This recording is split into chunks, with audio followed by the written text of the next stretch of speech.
ജീരക റൈസിൻ്റെ റെസിപ്പിയാണെന്ന് ഷെയർ ചെയ്യാൻ പോകുന്നത്. എങ്ങനെ ഉണ്ടാക്കുന്നത് നോക്കാം. അതിനായി 1.5 കപ്പ് ബാസ്മതി റൈസാണ് എടുത്തിരിക്കുന്നത്. നന്നായി കഴുകി 10 മിനിറ്റ് കുതിരാനായി വെക്കാം. കുക്കറിലേക്ക് 3 ടേബിൾ സ്പൂൺ എണ്ണ ഒഴിക്കാം. എണ്ണയൊക്കെ ചൂടായിട്ടുണ്ട്. പട്ട, ഗ്രാമ്പ്, ഏലക്ക ഇടാം. ഇനി ഇതിലേക്ക് 1.5 ടീസ്പൂൺ ജീരകം, 3 പച്ചമുളക്. ജീരകം പൊട്ടിക്കഴിയുമ്പോൾ അരിയിടാം. 1-2 മിനിറ്റ് നന്നായി വറുത്തെടുക്കാം. 1 കപ്പ് അരിക്ക് 2 കപ്പ് വെള്ളമാണ് ഒഴിക്കുന്നത്.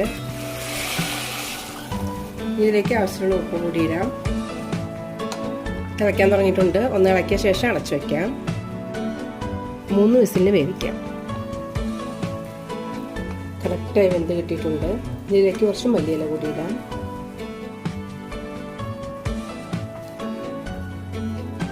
ഈ ചോറിന് ചിക്കൻ കറി, മട്ടൻ കറി, വെജിറ്റബിൾ കുറുമ എല്ലാം നല്ല കോമ്പിനേഷനാണ്. എല്ലാവരും ഒന്ന് ട്രൈ ചെയ്ത് നോക്കൂ.